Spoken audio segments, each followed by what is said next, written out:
कोई अम्बेडकर कैसे बनता है? यह लंबा वृतांत इसी प्रश्न का जवाब है। आश्चर्य की बात यह है कि डॉक्टर अम्बेडकर इतनी तटस्थता के साथ यह सब कैसे लिख सके जो बचपन में और बाद में उनके साथ बीता।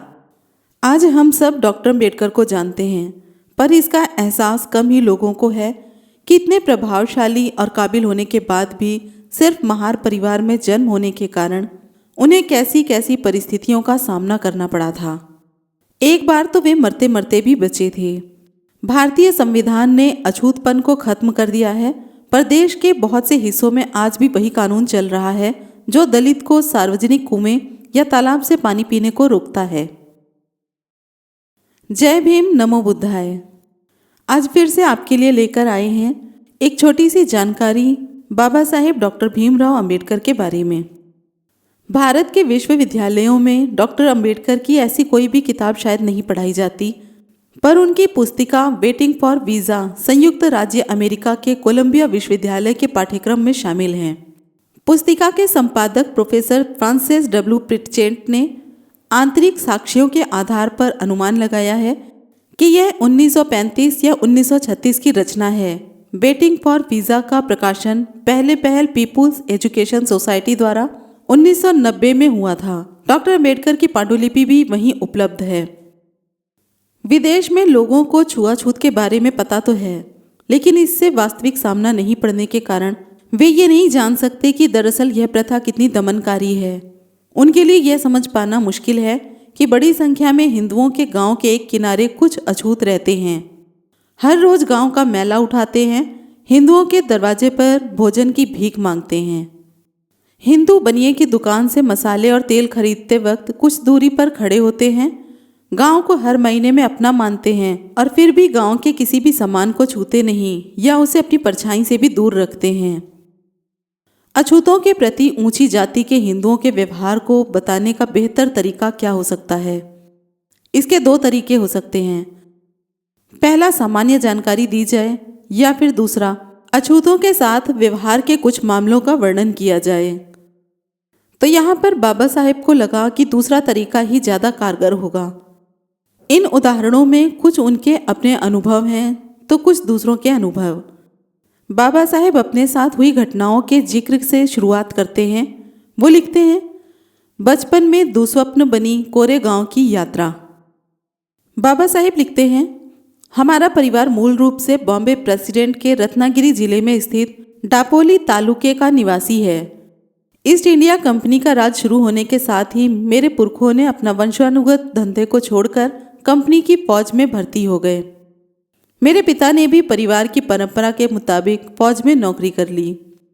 वे अफसर की रैंक तक पहुंचे और सूबेदार के पद से सेवानिवृत्त हुए। सेवानिवृत्त के बाद मेरे पिता परिवार के साथ डापोली गए ताकि वहां पर फिर से बस जाएं। लेकिन कुछ वजहों से उनका मन बदल गया। परिवार डापोली से सतारा आ गया, जहां हम 1904 तक रहे। मेरे पिता जब कोरेगांव गए तो मुझे, मेरे बड़े भाई को और मेरी बहन जो कि मर चुकी थी, उसके 2 बेटों को, मेरी काकी और कुछ पड़ोसियों के जिम्मे छोड़ गए। मेरी काकी काफ़ी भली थी, लेकिन हमारी खास मदद नहीं कर पाती थी। वे कुछ नाटी थी और उनके पैरों में भी तकलीफ थी, जिससे वे बिना किसी सहारे के चल फिर नहीं पाती थी। अक्सर उन्हें उठाकर ले जाना पड़ता था। मेरी बहनें भी थी, उनकी शादी हो चुकी थी और वे अपने परिवार के साथ कुछ दूर पर रहती थी। खाना पकाना हमारे लिए एक समस्या थी, खासकर इसलिए कि हमारी काकी शारीरिक परेशानी के कारण काम नहीं कर पाती थी। हम 4 बच्चे स्कूल भी जाते थे और खाना भी पकाते थे, लेकिन हम रोटी नहीं बना पाते थे, इसलिए पुलाव से काम चलाते थे, क्योंकि चावल और गोश्त मिलाने से ज़्यादा इसमें कुछ करना नहीं पड़ता था और वे बनाना आसान भी था। मेरे पिता खजांची थे, इसलिए हमें देखने के लिए सतारा से आना उनके लिए संभव नहीं हो पाता था। इसलिए उन्होंने चिट्ठी लिखी कि हम गर्मियों की छुट्टियों में कोरेगांव आ जाएं। हम बच्चे ये सोचकर ही काफ़ी उत्तेजित हो गए थे, क्योंकि तब तक हम में से किसी ने भी रेलगाड़ी देखी ही नहीं थी। भारी तैयारी हुई। सफ़र के लिए अंग्रेजी स्टाइल के नए कुर्ते, रंग बिरंगी नक्काशीदार टोपी, नए जूते, नई रेशमी किनारों वाली धोती खरीदी गई। मेरे पिता ने यात्रा का पूरा ब्यौरा लिखकर भेजा था और कहा था कि जब चलोगे तो ये लिख भेजना ताकि वे रेलवे स्टेशन पर अपने चपरासी को भेज दें, जो हमें कोरेगांव तक ले जाएगा। इसी इंतजाम के साथ मैं, मेरा भाई और मेरी बहन का बेटा सतारा के लिए चल पड़े। काकी को पड़ोसियों के सहारे छोड़ आए जिन्होंने उनकी देखभाल का वादा किया था। रेलवे स्टेशन हमारे घर से 10 मील दूर था, इसलिए स्टेशन जाने के लिए तांगा किया गया। हम नए कपड़े पहनकर खुशी में झूमते हुए घर से निकले, लेकिन काकी हमारी विदाई पर अपने दुख को रोक नहीं सकी और जोर जोर से रोने लगी। हम स्टेशन पहुंचे तो मेरा भाई टिकट ले आया और उसने मुझे व मेरी बहन के बेटे को रास्ते में खर्च के लिए 2-2 आना दिया। हम फौरन शाह खर्च हो गए और पहले नींबू पानी की बोतल खरीदी। कुछ देर बाद गाड़ी ने सीटी बजाई तो हम जल्दी जल्दी चढ़ गए ताकि कहीं छूट ना जाएं। हमें कहा गया था कि मसूर में उतरना है, जो कि कोरेगांव का सबसे नज़दीकी स्टेशन है। ट्रेन शाम को 5 बजे मसूर में पहुंच गई और हम अपने सामान के साथ उतर गए। कुछ ही मिनटों में ट्रेन से उतरे सभी लोग अपने अपने ठिकाने की ओर चले गए। हम 4 बच्चे प्लेटफार्म पर बच गए।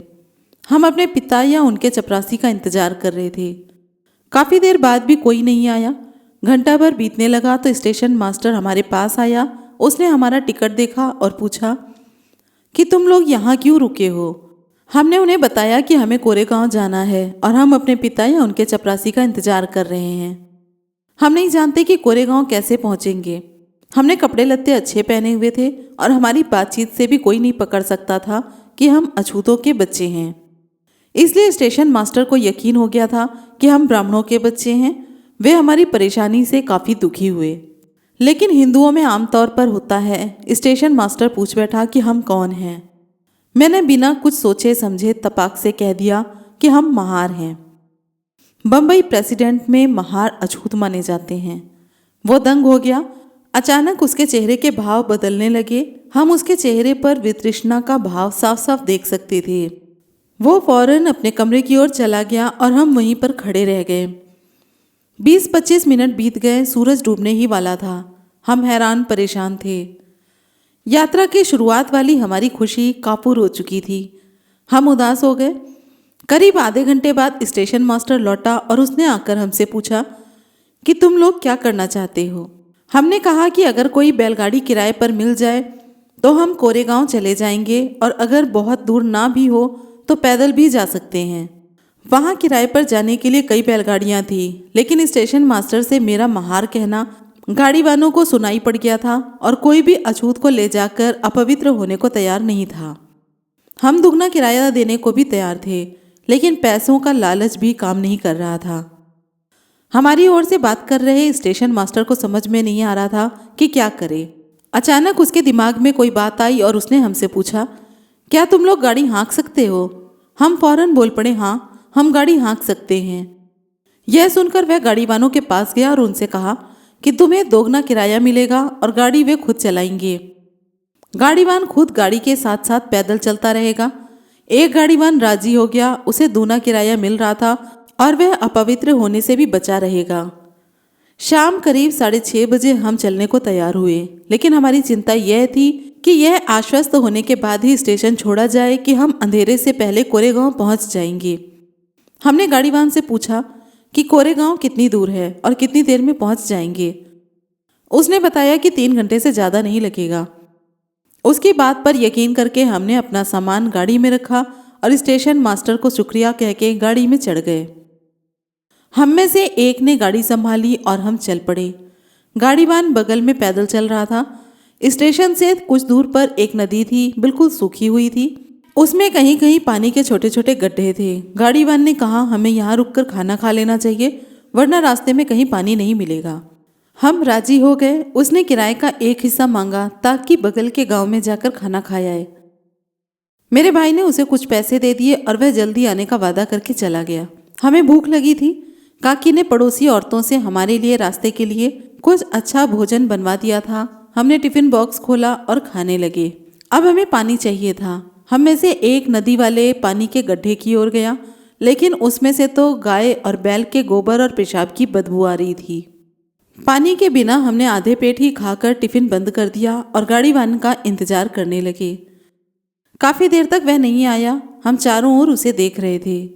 आखिरकार वह आया और हम आगे बढ़े। 4-5 मील हम चले होंगे कि अचानक गाड़ीवान कूदकर गाड़ी पर बैठ गया और गाड़ी हाँकने लगा। हम चकित थे कि यह वही आदमी है जो अपवित्र होने के डर से गाड़ी में नहीं बैठ रहा था, लेकिन उससे कुछ पूछने की हिम्मत नहीं कर पाए। हम बस जल्दी से जल्दी कोरेगांव पहुंचना चाहते थे, लेकिन जल्दी ही अंधेरा छा गया। रास्ता नहीं दिख रहा था, कोई आदमी या पशु भी नहीं नजर आ रहा था। हम डर गए। 3 घंटे से ज़्यादा हो गए थे, लेकिन कोरेगांव का कहीं नामो निशान नहीं था। तभी हमारे मन में डर पैदा हुआ कि यह गाड़ीवान कहीं हमें ऐसी जगह तो नहीं ले जा रहा कि हमें मारकर हमारा सामान लूट ले। हमारे पास सोने के गहने भी थे। हम उससे पूछने लगे कि कोरेगांव कितना दूर है। वह कहता जा रहा था कि ज़्यादा दूर नहीं है, जल्दी ही पहुंच जाएंगे। रात के 10 बज चुके थे। हम डर के मारे सुबकने लगे और गाड़ीवान को कोसने लगे। उसने कोई जवाब नहीं दिया। अचानक हमें कुछ दूर पर एक बत्ती जलती हुई दिखाई दी। गाड़ीवान ने कहा, वह देखो, चुंगी वाले की बत्ती है। रात में हम वहीं रुकेंगे और सुबह चलेंगे। इससे हमें कुछ राहत महसूस हुई। आखिर 2 घंटे में हम चुंगी वाले की झोपड़ी तक पहुंच गए। यह एक पहाड़ी की तलहटी में उसके दूसरी ओर स्थित थी। वहां पहुंचकर हमने पाया कि बड़ी संख्या में बैलगाड़ियां वहां रात गुजार रही हैं। हम भूखे थे और खाना खाना चाहते थे। पानी नहीं था। हमने गाड़ीवान से पूछा कि कहीं पानी मिल जाएगा। उसने हमें चेताया कि चुंगी वाला हिंदू है और अगर हमने सच बोल दिया कि हम महार हैं तो पानी नहीं मिलेगा। उसने कहा, ऐसा कहो कि तुम मुसलमान हो और अपनी तकदीर को आजमा लो। उसकी सलाह पर मैं चुंगी वाले की झोपड़ी में आ गया और पूछा कि थोड़ा पानी मिल जाएगा। उसने पूछा, कौन हो? मैंने कहा कि हम मुसलमान हैं। मैंने उससे उर्दू में बात की जो कि मुझे अच्छी तरह आती थी, लेकिन यह चालाकी काम नहीं आई। उसने रुखाई से कहा, तुम्हारे लिए यहाँ पानी किसने रखा है? पहाड़ी पर पानी है, जाओ वहाँ से ले आओ। मैं अपना सा मुँह लेकर गाड़ी के पास लौट आया। मेरे भाई ने सुना तो कहा कि चलो सो जाओ। बैल खोल दिए गए और गाड़ी जमीन पर रख दी गई। हमने गाड़ी के निचले हिस्से में बिस्तर डाला और जैसे तैसे लेट गए। मेरे दिमाग में चल रहा था कि हमारे पास भोजन काफ़ी है, लेकिन पानी के बिना हमें भूखा सोना पड़ रहा है और पानी इसलिए नहीं मिल सका क्योंकि हम अछूत हैं। मैं यही सोच रहा था कि मेरे भाई के मन में एक आशंका उभर आई। उसने कहा कि हमें एक साथ नहीं सोना चाहिए, कुछ भी हो सकता है। इसलिए एक बार में 2 लोग सोएंगे और 2 लोग जागेंगे। इस तरह पहाड़ी के नीचे हमारी रात कटी। सुबह 5 बजे गाड़ीवान आया और कहने लगा कि हमें कोरेगांव के लिए चल देना चाहिए। हमने मना कर दिया और उसे 8 बजे चलने को कहा। हमने कहा हम कोई जोखिम नहीं उठाना चाहते हैं और वो कुछ नहीं बोला। आखिर हम 8 बजे चले और 11 बजे कोरेगांव पहुंचे।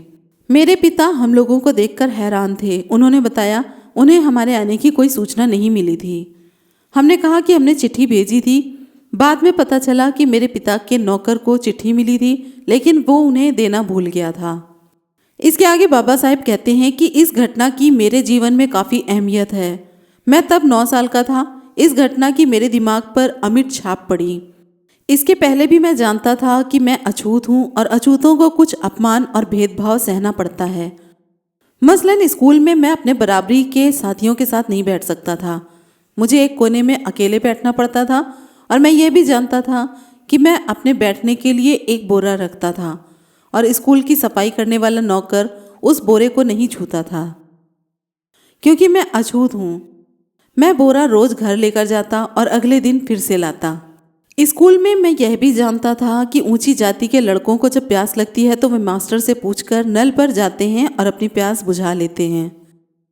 पर मेरी बात अलग थी। मैं नल को नहीं छू सकता था, इसलिए मास्टर की इजाज़त के बाद चपरासी का होना जरूरी था। अगर चपरासी नहीं है तो मुझे प्यासा ही रहना पड़ता था। घर में भी कपड़े मेरी बहन धोती थी। सतारा में धोबी नहीं थे ऐसा नहीं था। हमारे पास धोबी को देने के लिए पैसे नहीं थे ऐसी भी बात नहीं थी। हमारी बहन को कपड़े इसलिए धोने पड़ते थे क्योंकि हम अछूतों का कपड़ा कोई धोबी नहीं धोता था। हमारे बाल भी मेरी बड़ी बहन काटती थी क्योंकि कोई नाई हम अछूतों के बाल नहीं काटता था। मैं ये सब जानता था, लेकिन उस घटना से मुझे ऐसा झटका लगा जो मैंने कभी भी महसूस नहीं किया था। उसी से मैं छुआछूत के बारे में सोचने लगा। उस घटना से पहले तक मेरे लिए सब कुछ सामान्य सा था, जैसा कि सवर्ण हिंदुओं और अछूतों के साथ आमतौर पर होता है। इस घटना के बाद बाबा साहेब पश्चिम से लौटकर आने के बाद बड़ौदा में रहने की जगह न मिलने पर चर्चा करते हैं। बाबा साहेब कहते हैं, पश्चिम से मैं 1916 में भारत लौट आया। महाराजा बड़ौदा की बदौलत मैं अमेरिका उच्च शिक्षा प्राप्त करने गया। मैंने कोलंबिया विश्वविद्यालय न्यूयॉर्क में 1913 से 1917 तक पढ़ाई की। 1917 में मैं लंदन गया। मैंने लंदन विश्वविद्यालय के स्कूल ऑफ इकोनॉमिक्स में परास्नातक में दाखिला लिया। 1918 में मुझे अपनी अधूरी पढ़ाई छोड़कर भारत आना पड़ा। चूंकि मेरी पढ़ाई का खर्चा बड़ौदा स्टेट ने उठाया था, इसलिए उसकी सेवा करने के लिए मैं मजबूर था। इसीलिए वापस आने के बाद मैं सीधा बड़ौदा स्टेट गया। किन वजहों से मैंने बड़ौदा स्टेट छोड़ा, उसका आज के उद्देश्य से कोई संबंध नहीं है और इसीलिए यहाँ मैं उस बात में नहीं जाना चाहता हूँ। मैं सिर्फ बड़ौदा में मुझे किस तरह सामाजिक अनुभव हुए उसी पर बात करूँगा और उसी को विस्तार से बताने तक खुद को सीमित रखूँगा। इसके आगे बाबा साहेब लिखते हैं, यूरोप और अमेरिका में 5 साल के प्रवास ने मेरे भीतर से ये भाव मिटा दिया था कि मैं अछूत हूँ, और यह कि भारत में अछूत कहीं भी जाता है तो वो खुद अपने और दूसरों के लिए समस्या होता है। जब मैं स्टेशन से बाहर आया तो मेरे दिमाग में अब एक ही सवाल हावी था कि मैं कहाँ जाऊँ, मुझे कौन रखेगा। मैं बहुत गहराई तक परेशान था। हिंदू होटल, जिन्हें विशिष्ट कहा जाता था, उनको मैं पहले से ही जानता था, वे मुझे नहीं रखेंगे। वहाँ रहने का एकमात्र तरीका था कि मैं झूठ बोलूं, लेकिन मैं इसके लिए तैयार नहीं था, क्योंकि मैं अच्छे से जानता था कि अगर मेरा झूठ पकड़ा गया तो उसके परिणाम क्या होंगे। मेरे कुछ मित्र बड़ौदा के थे जो अमेरिका पढ़ाई करने गए थे। अगर मैं उनके यहाँ गया तो क्या वे मेरा स्वागत करेंगे? मैं खुद को आश्वस्त नहीं कर सका। हो सकता है कि एक अछूत को अपने घर बुलाने में वे शर्मिंदा महसूस करें। मैं थोड़ी देर तक इसी पेशोपश में स्टेशन पर खड़ा रहा। फिर मुझे सूझा कि पता करूं कि कैंप में कोई जगह है। तब तक सारे यात्री जा चुके थे, मैं अकेले बचा था। कुछ एक गाड़ी वाले, जिन्हें अब तक कोई सवारी नहीं मिली थी, वे मुझे देख रहे थे और मेरा इंतजार कर रहे थे। मैंने उनमें से एक को बुलाया और पता किया कि क्या कैंप में कोई होटल है। उसने बताया कि एक पारसी सराय है और वो पैसा लेकर ठहरने देता है। पारसी लोगों द्वारा ठहरने की व्यवस्था होने की बात सुनकर मेरा मन खुश हो गया। पारसी जो राष्ट्रीय धर्म को मानने वाले लोग होते हैं, उनके धर्म में छुआछूत के लिए कोई जगह नहीं होती है, इसलिए उनके द्वारा अछूत होने के भेदभाव होने का कोई डर नहीं था। मैंने अपने गाड़ी को बैग में रख दिया और ड्राइवर से पारसी सराय में चलने को कह दिया। ये सराय 2 मंजिला थी। नीचे बुजुर्ग पारसी और उनका परिवार रहता था। वही इनकी देखरेख करते थे और जो लोग रुकने आते थे उनके खान पान की व्यवस्था करते थे। पारसी केयरटेकर ने मुझे ऊपर ले जाकर कमरा दिखाया। मैं ऊपर गया। इस बीच गाड़ीवान ने मेरा सामान लाकर रख दिया। मैंने उसको पैसे देकर विदा कर दिया। मैं प्रसन्न था कि मेरे ठहरने की समस्या का समाधान हो गया। मैं कपड़े खोल रहा था, थोड़ा आराम करना चाहता था। इसी बीच केयरटेकर एक किताब लेकर ऊपर आया। उसने जब मुझे देखा कि मैं अंदर सदरी और धोती, जो कि खास पारसी लोगों को पहनने का तरीका है, नहीं पहना है, तो उसने मुझे तीखी आवाज़ में मुझसे मेरी पहचान पूछी। मुझे मालूम नहीं था कि यह पारसी सराय सिर्फ पारसी समुदाय के लोगों के लिए थी। मैंने बता दिया कि मैं हिंदू हूँ। वो अचंभित था और उसने सीधे कह दिया कि मैं वहाँ नहीं ठहर सकता। मैं सकते में आ गया और पूरी तरह शांत रहा। फिर वही सवाल मेरी ओर लौट कर आया कि मैं कहाँ जाऊं। मैंने खुद को संभालते हुए कि मैं भले ही हिंदू हूँ, लेकिन अगर उन्हें कोई परेशानी नहीं है तो मुझे यहाँ ठहरने में कोई दिक्कत नहीं है। उसने जवाब दिया कि तुम यहाँ कैसे ठहर सकते हो? मुझे सराय में ठहरने वालों का ब्यौरा रजिस्टर में दर्ज करना पड़ता है। मुझे उनकी परेशानी समझ में आ रही थी। मैंने कहा कि मैं रजिस्टर में दर्ज करने के लिए कोई पारसी नाम रख सकता हूँ। तुम्हें इसमें क्या दिक्कत है? अगर मुझे नहीं है तो तुम्हें कुछ खोना नहीं पड़ेगा, बल्कि तुम तो कुछ पैसे ही कमाओगे। मैं समझ रहा था कि वो पिघल रहा है। वैसे भी उसके पास बहुत समय से कोई यात्री नहीं आया था। वो इस थोड़ी सी कमाई का मौका छोड़ना नहीं चाहता था।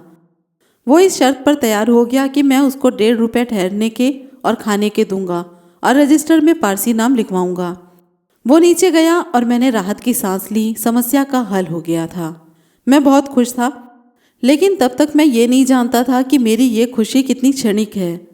लेकिन इससे पहले कि मैं इस सराय वाले किस्से का दुखद अंत बताऊं, उससे पहले मैं बताऊंगा कि इस छोटे से अंतराल के दौरान मैं वहाँ कैसे रहा। इस सराय की पहली मंजिल पर एक छोटा कमरा और उसी से जुड़ा हुआ स्नान घर था, जिसमें नल लगा था। उसके अलावा एक बड़ा हॉल था। जब तक मैं वहाँ रहा, बड़ा हॉल हमेशा टूटी कुर्सियों और बेंच जैसे कबाड़ से भरा रहा। इसी सब के बीच मैं अकेले यहाँ रहा। केयरटेकर सुबह 1 कप चाय लेकर आता था और वो दोबारा 9:30 बजे मेरा नाश्ता या सुबह का कुछ खाने का लेकर आता था, और तीसरी बार वो रात के 8:30 बजे रात का खाना लेकर आता था। केयरटेकर तभी आता था जब बहुत ज़रूरी हो जाता था, और इनमें से किसी भी मौके पर वो मुझसे बात करने से बचता था। खैर, किसी तरह से ये दिन बीते। महाराजा बड़ौदा की ओर से महालेखागार ऑफिस में मेरी प्रशिक्षु की नियुक्ति हो गई। मैं ऑफिस जाने के लिए सराय को 10 बजे छोड़ देता था और रात को तकरीबन 8 बजे लौटता था, और जितना हो सके कंपनी के दोस्तों के साथ समय व्यतीत करता था। सराय में वापस लौट के रात बिताने का विचार ही मुझे डराने लगता था। मैं वहाँ सिर्फ इसलिए लौटता था कि क्योंकि इस आकाश के तले मुझे और कोई ठिकाना नहीं था। ऊपर वाली मंजिल के बड़े कमरे में भी कोई दूसरा इंसान नहीं था जिससे मैं कुछ बात कर पाता। मैं बिल्कुल अकेला था। पूरा हाल घुप अंधेरे में रहता था। वहाँ कोई बिजली का बल्ब, यहाँ तक कि तेल की बत्ती तक नहीं थी, जिससे अंधेरा थोड़ा कम लगता। केयरटेकर मेरे इस्तेमाल करने के लिए एक छोटा सा दिया लेकर आता था, जिसकी रोशनी बमुश्किल कुछ इंच तक ही जाती थी। मुझे लगता था कि मुझे कोई सजा मिली है। मैं किसी इंसान से बात करने के लिए तड़पता था, लेकिन वहाँ कोई नहीं था। आदमी न होने की वजह से मैंने किताबों का साथ लिया और उन्हें पढ़ता गया। मैं पढ़ने में इतना डूब गया कि अपनी तन्हाई भूल गया। लेकिन उड़ते चमगादड़, जिनके लिए वो हॉल उनका घर था, उनकी चेंचे की आवाज़ें अक्सर ही मेरे दिमाग को उधर खींच देती थी। मेरे भीतर तक सिहरन दौड़ जाती थी, और जो बात मैं भूलने की कोशिश कर रहा था वो फिर से मुझे याद आ जाती थी कि मैं एक अजनबी परिस्थिति में, एक अजनबी जगह पर हूँ। कई बार मैं बहुत गुस्से में भर जाता था। फिर मैं अपने ही दुख और गुस्से को इस भाव से समझाता था कि भले ही ये एक जेल थी, लेकिन यह एक ठिकाना तो था। कोई जगह ना होने से अच्छा है कोई जगह होना। मेरी हालत इस कदर ख़राब थी कि जब मेरी बहन का बेटा बम्बई से मेरा बचा हुआ सामान लेकर आया और उसने मेरी हालत देखी तो वो इतनी ज़ोर ज़ोर से रोने लगा कि मुझे तुरंत उसे वापस भेजना पड़ा। इस हालत में मैं पारसी सराय में एक पारसी बनकर रह रहा था। मैं जानता था कि यह नाटक ज़्यादा दिन तक नहीं चल सकता और मुझे किसी न किसी दिन पहचान लिया जाएगा। इसलिए मैं सरकारी बंगला पाने की कोशिश कर रहा था, लेकिन प्रधानमंत्री ने मेरी याचिका पर उस गहराई से ध्यान नहीं दिया जैसी कि मुझे ज़रूरत थी। मेरी याचिका एक अफसर से दूसरे अफसर तक जाती रही। इससे पहले कि मुझे निश्चित उत्तर मिलता, मेरे लिए वो भयानक दिन आ गया। वो उस सराय का 11वां दिन था। मैंने सुबह का नाश्ता कर लिया था और अब तैयार हो गया था और कमरे से ऑफिस के लिए निकलने ही वाला था। दरअसल रात भर के लिए जो किताबें मैंने पुस्तकालय से उधार ली थी उनको उठा रहा था कि तभी मैंने सीढ़ियों पर कई लोगों के आने की आवाज़ें सुनी। मुझे लगा कि यात्री ठहरने के लिए आए हैं और मैं उन मित्रों को देखने के लिए उठा। तभी मैंने दर्जनों गुस्से में भरे लंबे मजबूत पारसी लोगों को देखा। सबके हाथ में डंडे थे और वो मेरे कमरे की तरफ आ रहे थे। मैंने समझ लिया कि ये यात्री नहीं हैं और इसका सबूत उन्होंने तुरंत दे भी दिया। वे सभी लोग मेरे कमरे में इकट्ठा हो गए और उन्होंने मेरे ऊपर सवालों की बौछार लगा दी। कौन हो तुम यहाँ क्यों आए हो? बदमाश आदमी, तुमने पारसी सराय को गंदा कर दिया। मैं खामोश खड़ा रहा। मैं कोई उत्तर नहीं दे सका। मैं इस झूठ को ठीक से कह नहीं सका। यह वास्तव में एक धोखा था और यह धोखा पकड़ा गया। मैं ये जानता था कि अगर मैं इस खेल को इस कट्टर पारसी भीड़ के आगे जारी रखता तो ये मेरी जान लेकर छोड़ते। मेरी चुप्पी और खामोशी ने मुझे इस अंजाम तक पहुंचने से बचा लिया। इतने में एक ने मुझसे पूछा कि मैं कमरा खाली कब करूंगा। उस समय सराय के बदले मेरी जिंदगी दांव पर लगी थी। इस सवाल के साथ गंभीर धमकी छिपी थी। खैर, मैंने अपनी चुप्पी ये सोचते हुए तोड़ी कि 1 हफ्ते में मंत्री मेरे बंगले की दरखास्त मंजूर कर लेगा और मैंने उनसे विनती की कि मुझे 1 हफ्ता और रहने दें। लेकिन पारसी कुछ भी सुनने के लिए तैयार नहीं थे। उन्होंने अंतिम चेतावनी दी कि मैं उन्हें शाम तक सराय में नजर न आऊं। मुझे निकलना ही होगा। उन्होंने गंभीर परिणाम भुगतने के लिए तैयार रहने को भी कहा और चले गए। मुझे कुछ समझ में नहीं आ रहा था। मेरा दिल बैठ गया। मैं बड़बड़ाता रहा और फूट फूट के रोया। अंततः मैं अपनी कीमती जगह, जी हाँ, मेरे रहने के ठिकाने से वंचित हो गया। वो जेल खाने से ज़्यादा अच्छा नहीं था, लेकिन फिर भी वो मेरे लिए कीमती था। पारसियों के जाने के बाद मैं बैठकर किसी और रास्ते के बारे में सोचने लगा। मुझे उम्मीद थी कि जल्दी ही मुझे सरकारी बंगला मिल जाएगा और मेरी मुश्किलें दूर हो जाएंगी। मेरी समस्याएं तत्कालिक थी और दोस्तों के पास इसका कोई उपाय मिल सकता था। बड़ौदा में मेरा कोई अछूत मित्र नहीं था, लेकिन दूसरी जाति के मित्र थे। एक हिंदू था और दूसरा क्रिश्चियन। पहले मैं अपने हिंदू मित्र के यहाँ गया और बताया कि मेरे ऊपर क्या मुसीबत आ पड़ी है। वो बहुत अच्छे दिल का था और मेरा बहुत करीबी दोस्त था। वे उदास और गुस्सा हुआ। फिर उसने एक बात की ओर इशारा किया कि अगर तुम मेरे घर आए तो मेरे नौकर चले जाएंगे। मैंने उसके आशय को समझा और उसके घर में ठहरने के लिए नहीं कहा। मैंने क्रिश्चियन मित्र के यहाँ जाना उचित नहीं समझा। एक बार उसने मुझे अपने घर रुकने का न्योता दिया था, तब मैंने पारसी सराय में रुकना सही समझा था। दरअसल न जाने का कारण हमारी आदतें अलग होना था। अब जाना बेइज्जती करवाने जैसा था, इसलिए मैं अपने ऑफिस चला गया। लेकिन मैंने वहाँ जाने का विचार नहीं छोड़ा था। अपने एक मित्र से बात करने के बाद मैंने अपने भारतीय क्रिश्चियन मित्र से फिर से पूछा कि क्या वो मुझे अपने यहाँ रख सकता है। जब मैंने ये सवाल किया तो उसने बदले में कहा कि उसकी पत्नी कल बड़ौदा आ रही है, उससे पूछकर बताएगा। मैं समझ गया कि यह एक चालाकी भरा जवाब था। वो और उसकी पत्नी मूलतः एक ब्राह्मण परिवार के थे। क्रिश्चियन होने के बाद भी पति तो उदार हुआ, लेकिन पत्नी अभी भी कट्टर थी और किसी अछूत को घर में नहीं ठहरने दे सकती थी। उम्मीद की यह किरण भी बुझ गई। उस समय शाम के 4 बज रहे थे जब मैं भारतीय क्रिश्चियन मित्र के घर से निकला था। कहाँ जाऊं मेरे लिए विराट सवाल था। मुझे सराय छोड़नी ही थी, लेकिन कोई मित्र नहीं था जहां मैं जा सकता था। केवल एक विकल्प था, बंबई वापस लौटने का। बड़ौदा से बंबई की रेलगाड़ी रात 9 बजे की थी। 5 घंटे बिताने थे, उनको कहाँ बिताऊं? क्या सराय में जाना चाहिए? क्या दोस्तों के यहाँ जाना चाहिए? मैं सराय में वापस जाने का साहस जुटा नहीं पाया। मुझे डर था कि पारसी फिर से इकट्ठा होकर मेरे ऊपर आक्रमण कर देंगे। मैं अपने मित्रों के यहाँ नहीं गया। भले ही मेरी हालत बहुत दयनीय थी, लेकिन मैं दया का पात्र नहीं बनना चाहता था। मैंने शहर के किनारे स्थित कमाथी बाग सरकारी बाग में समय बिताना तय किया। मैं वहाँ कुछ अनमनस्क भाव से बैठा और कुछ इस उदासी से कि मेरे साथ यह सब क्या घटा।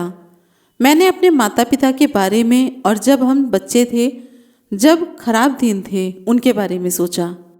8 बजे रात को मैं बाग से बाहर आया और सराय के लिए गाड़ी ली। अपना सामान लिया। ना तो केयरटेकर और ना ही मैं, दोनों ने एक दूसरे से कुछ भी नहीं कहा। वो कहीं ना कहीं खुद को मेरी हालत के लिए जिम्मेदार मान रहा था। मैंने उसका बिल चुकाया।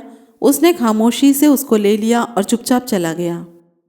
मैं बड़ौदा बड़ी उम्मीदों से गया था। उसके लिए कई दूसरे मौके भी ठुकराए थे। यह युद्ध का समय था। भारतीय सरकारी शिक्षण संस्थानों में कई पद रिक्त थे। मैं कई प्रभावशाली लोगों को लंदन में जानता था, लेकिन मैंने उनमें से किसी की भी मदद नहीं ली। मैंने सोचा कि मेरा पहला फर्ज महाराजा बड़ौदा के लिए अपनी सेवाएं देना है, जिन्होंने मेरी शिक्षा का प्रबंध किया था। यहाँ मुझे कुल 11 दिनों के भीतर बड़ौदा से बंबई जाने के लिए मजबूर होना पड़ा। वह दृश्य जिसमें मुझे दर्जनों पारसी लोग डंडे लेकर मेरे सामने डरावने वाले अंदाज में खड़े हैं और मैं उनके सामने भयभीत नजरों से दया की भीख मांगते हुए खड़ा हूँ, वो 18 वर्षों बाद भी धूमिल नहीं हो सका।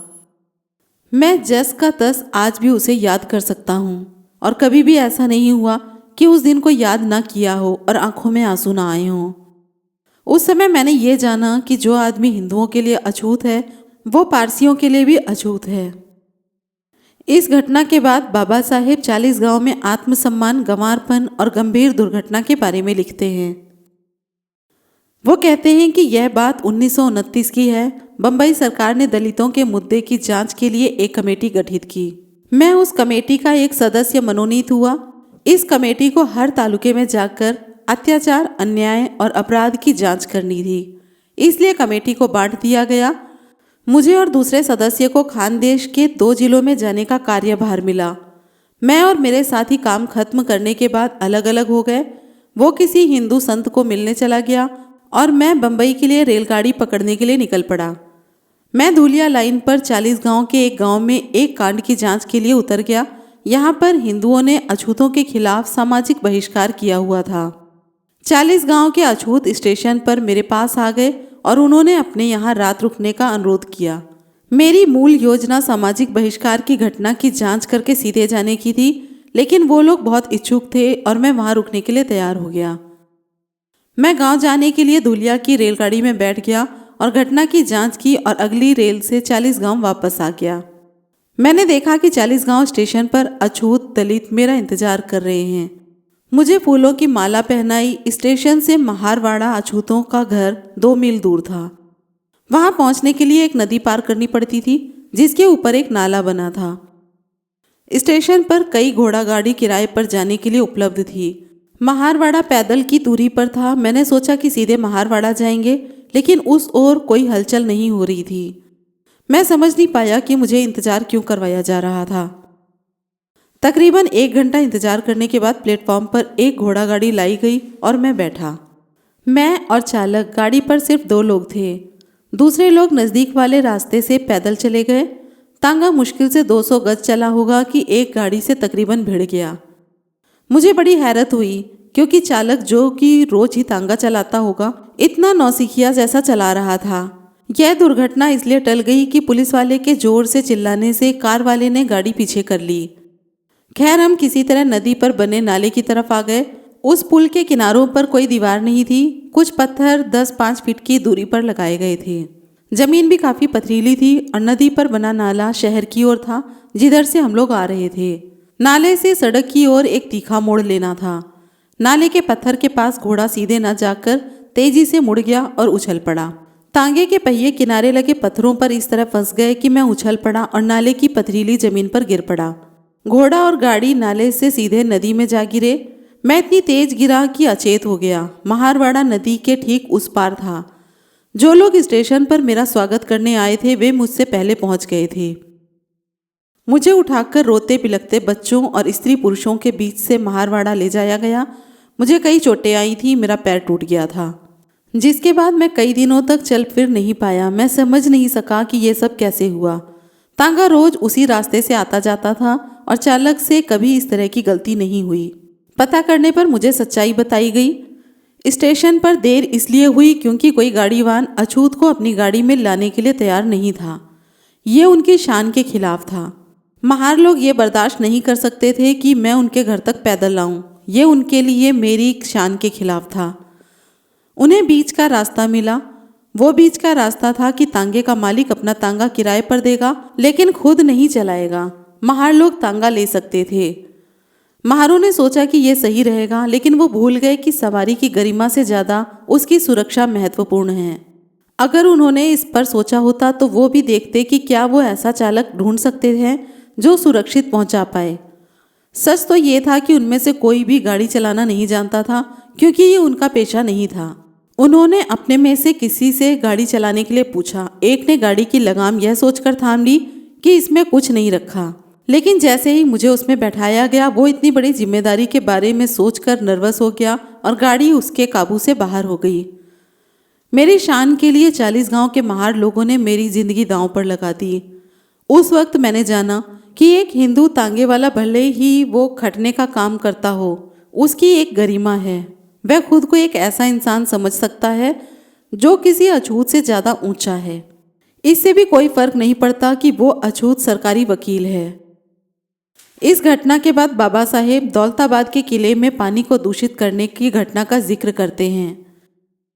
यह बात 1934 की है। दलित तबके से आने वाले आंदोलन के मेरे कुछ साथियों ने मुझे साथ घूमने चलने के लिए कहा। मैं तैयार हो गया। ये तय हुआ कि हमारी योजना में कम से कम वेरुल की बौद्ध गुफाएं शामिल हों। यह तय किया गया कि मैं पहले नासिक जाऊंगा, वहां पर बाकी लोग मेरे साथ हो लेंगे। वेरुल जाने के बाद हम औरंगाबाद जाने वाले थे। औरंगाबाद हैदराबाद का मुस्लिम राज्य था। यह हैदराबाद के महामहिम निज़ाम के इलाके में आता था। औरंगाबाद के रास्ते में पहले हमें दौलताबाद नाम के कस्बे से गुजरना था। यह हैदराबाद राज्य का हिस्सा था। दौलताबाद एक ऐतिहासिक स्थान है और एक समय में यह प्रसिद्ध हिंदू राजा रामदेव राय की राजधानी थी। दौलताबाद का किला प्राचीन ऐतिहासिक इमारत है। ऐसे में कोई भी यात्री उसे देखने का मौका नहीं छोड़ता। इसी तरह हमारी पार्टी के लोगों ने भी अपने कार्यक्रम में किले को देखना भी शामिल कर लिया। हमने कुछ बस और यात्री कार किराए पर ली। हम लोग तकरीबन 30 लोग थे। हमने नासिक से येवला तक की यात्रा की। येवला औरंगाबाद के रास्ते में पड़ता है। हमारी यात्रा की घोषणा नहीं की गई थी। जाने बूझे तरीके से चुपचाप योजना बनी थी। हम कोई बवाल खड़ा करना नहीं चाहते थे और उन परेशानियों से भी बचना चाहते थे जो एक अछूत को इस देश के दूसरे हिस्सों में उठानी पड़ती हैं। हमने अपने लोगों को भी जिन जगहों पर हमें रुकना था वही जगह बताई थी। इसी के चलते निज़ाम राज्य के कई गांवों से गुजरने के दौरान हमारे कोई लोग मिलने नहीं आए। दौलताबाद में निश्चित ही अलग हुआ। वहाँ हमारे लोगों को पता था कि हम लोग आ रहे हैं। वो कस्बे के मुहाने पर इकट्ठा होकर हमारा इंतजार कर रहे थे। उन्होंने हमें उतरकर चाय नाश्ते के लिए कहा और दौलताबाद किला देखने का तय किया। हम उनके प्रस्ताव पर सहमत नहीं हुए। हमें चाय पीने का बहुत मन था, लेकिन हम दौलताबाद के किले को शाम होने से ठीक पहले देखना चाहते थे। इसलिए हम लोग किले के लिए निकल पड़े और अपने लोगों से कहा कि वापसी में चाय पियेंगे। हमने ड्राइवर को चलने के लिए कहा और कुछ ही मिनटों में हम किले के फाटक पर थे। यह रमज़ान का महीना था जिसमें मुसलमान व्रत रखते हैं। फाटक के ठीक बाहर एक छोटा टैंक पानी से लबालब भरा था। उसके किनारे पत्थर का रास्ता भी बना था। यात्रा के दौरान हमारे चेहरे, शरीर, कपड़े धूल से भर गए थे। हम सबको हाथ मुंह धोने का मन हुआ। बिना कुछ खास सोचे हमारी पार्टी के कुछ सदस्यों ने अपने पत्थर वाले किनारे पर खड़े होकर मुंह हाथ धोया। इसके बाद हम फाटक के किले के अंदर गए। वहाँ हथियारबंद सैनिक खड़े थे। उन्होंने बड़ा सा फाटक खोला और हमें सीधे आने दिया। हमने सुरक्षा सैनिकों से भीतर आने के तरीके के बारे में पूछा था कि किले के भीतर कैसे जाएं। इसी दौरान एक बूढ़ा मुसलमान सफ़ेद दाढ़ी लहराते हुए पीछे से चिल्लाते हुए आया, ढेड़, अछूत, तुमने टैंक का पानी गंदा कर दिया। जल्दी ही कई जवान और बूढ़े मुसलमान जो आसपास थे उनमें शामिल हो गए और हमें गालियां देने लगे। ढेड़ों का दिमाग खराब हो गया है और भूल गए हैं कि उनकी औकात क्या है। इनको सबक सिखाने की ज़रूरत है। उन्होंने डराने वाला रवैया अख्तियार कर लिया। हमने बताया कि हम लोग बाहर से आए हैं और स्थानीय नियम नहीं जानते हैं। उन्होंने अपना गुस्सा स्थानीय अछूत लोगों पर निकालना शुरू किया जो उस वक्त तक फाटक पर आ गए थे। तुम लोगों ने इन लोगों को क्यों नहीं बताया कि ये टैंक अछूत इस्तेमाल नहीं कर सकते हैं? ये सवाल वो लोग उनसे लगातार पूछने लगे। बेचारे ये लोग तो जब हम टैंक के पास थे तब वहाँ थे ही नहीं। यह पूरी तरह से हमारी गलती थी क्योंकि हमने किसी से पूछा भी नहीं था। स्थानीय अछूत लोगों ने विरोध जताया कि उन्हें पता नहीं था, लेकिन मुसलमान लोग हमारी बात सुनने को तैयार नहीं थे। वे हमें और उनको गाली देते जा रहे थे। वो इतनी खराब गालियां दे रहे थे कि हम बर्दाश्त भी नहीं कर पा रहे थे। वहाँ दंगे जैसे हालात बन गए थे और हत्या भी हो सकती थी, लेकिन हमें किसी भी तरह खुद पर नियंत्रण रखना था। हम ऐसा कोई आपराधिक मामला नहीं बनाना चाहते थे जो हमारी यात्रा को अजीब तरीके से ख़त्म कर दे। भीड़ में से एक मुसलमान नौजवान लगातार बोले जा रहा था कि सबको अपना धर्म बताना है। इसका मतलब कि जो अछूत हैं वो टैंक से पानी नहीं ले सकता। मेरा धैर्य खत्म हो गया। मैंने थोड़े से गुस्से में पूछा, क्या तुमको तुम्हारा धर्म यही सिखाता है? क्या तुम किसी अछूत को पानी लेने से रोक दोगे अगर वह मुसलमान बन जाए? इन सीधे सवालों से मुसलमानों पर कुछ असर होता हुआ दिखाई दिया। उन्होंने कोई उत्तर नहीं दिया और चुपचाप खड़े रहे। सुरक्षा सैनिक की ओर मुड़ते हुए मैंने फिर से गुस्से में कहा, क्या हम इस किले में जा सकते हैं या नहीं? हमें बताओ। अगर हम नहीं जा सकते तो हम यहाँ रुकना नहीं चाहते। सुरक्षा सैनिक ने मेरा नाम पूछा। मैंने एक कागज पर अपना नाम लिख कर दिया। वह उसे सुपरिटेंडेंट के पास भीतर ले गया और फिर बाहर आया। फिर हमें बताया गया कि हम किले में जा सकते हैं, लेकिन कहीं भी किले के भीतर पानी नहीं छू सकते, और साथ में एक हथियार से लैस सैनिक भी भेजा जाएगा ताकि वो देख सके कि हम उस आदेश का उल्लंघन तो नहीं कर रहे। पहले मैंने एक उदाहरण दिया था कि कैसे एक अछूत हिंदू पारसी के लिए भी अछूत होता है, जबकि यह उदाहरण दिखाता है कि कैसे एक अछूत हिंदू मुसलमान के लिए भी अछूत होता है। इस घटना के बाद बाबा साहेब एक डॉक्टर की बात करते हैं, जिस डॉक्टर ने समुचित इलाज से मना किया, जिससे युवा स्त्री की मौत हो गई। ये घटना भी आंखें खोलने वाली है। यह घटना काठियावाड़ में एक गांव की अछूत स्कूल में पढ़ाने वाली शिक्षिका की है। मिस्टर गांधी द्वारा प्रकाशित जर्नल यंग इंडिया में यह घटना एक पत्र के माध्यम से 12 दिसंबर 1929 को सामने आई। इसमें लेखक ने अपनी निजी अनुभव की कैसे उसकी पत्नी, जिसने अभी बच्चे को जन्म दिया था, हिंदू डॉक्टर के ठीक उपचार नहीं करने के चलते मर गई। पत्र कहता है कि इस महीने की 5 तारीख को मेरा बच्चा हुआ था और 7 तारीख को मेरी बीवी बीमार हो गई। उसको दस्त शुरू हो गए, उसकी नब्ज धीमी हो गई और छाती फूलने लगी। उसको सांस लेने में तकलीफ होने लगी और पसलियों में तेज दर्द होने लगा। मैं एक डॉक्टर को बुलाने गया, लेकिन उसने कहा कि वह एक हरिजन के घर नहीं जाएगा और न ही बच्चे को देखने के लिए तैयार हुआ। तब मैं वहां से नगर सेठ और गारी सराय दरबार गया और उनसे मदद की भीख मांगी। नगर सेठ ने आश्वासन दिया कि मैं डॉक्टर को 2 रुपए दूंगा। तब जाकर डॉक्टर आया, लेकिन उसने इस शर्त पर मरीज को देखा कि वह हरिजन बस्ती के बाहर मरीज को देखेगा। मैं अपनी बीवी और नन्हे से बच्चे को लेकर बस्ती के बाहर आया। तब डॉक्टर ने अपना थर्मामीटर एक मुसलमान को दिया और उसने मुझे दिया और मैंने अपनी बीवी को। फिर उसी प्रक्रिया में थर्मामीटर वापस किया। यह तकरीबन रात के 8 बजे की बात है। बत्ती की रोशनी में थर्मामीटर को देखते हुए डॉक्टर ने कहा कि मरीज को निमोनिया हो गया है। उसके बाद डॉक्टर चला गया और दवाइयाँ भेज दी। मैं बाजार से कुछ लिनसीड खरीद कर ले आया और मरीज पर लगाया। बाद में डॉक्टर ने मरीज को देखने से इनकार कर दिया, जबकि मैंने उसको 2 रुपए दिए थे। बीमारी खतरनाक थी, अब केवल भगवान ही हमारी मदद कर सकता था। मेरी जिंदगी की लौ बुझ गई। आज दोपहर 2 बजे उसकी मृत्यु हो गई। इस चर्चा में उस अछूत शिक्षिका का नाम नहीं दिया हुआ है और इसी तरह से डॉक्टर का भी नाम नहीं दिया है, लेकिन उसके लिए किसी स्पष्टीकरण की आवश्यकता नहीं है। पढ़ा लिखा होने के बावजूद डॉक्टर ने बुरी तरह से बीमार औरत को खुद थर्मामीटर लगाने से मना कर दिया और उसके मना करने के कारण ही उस औरत की मृत्यु हुई। उसके मन में बिल्कुल भी उथल पुथल नहीं हुई कि वह जिस पेशे से बंधा हुआ है उसके भी कुछ नियम हैं, कायदे हैं, कानून हैं। हिंदू किसी अछूत को छूने की बजाय अमानवीय होना पसंद करेंगे। तो आज हमने बात की उन घटनाओं के बारे में जिसके बारे में बाबा साहेब ने चर्चाएं की थी। इसमें कुछ घटना उनकी खुद की हैं तो कुछ दूसरों की हैं। घटनाएं किसी की भी हों, लेकिन सीधा संबंध अछूत होने के कारण है। इस वीडियो के बारे में अपनी राय कमेंट बॉक्स में ज़रूर लिखें।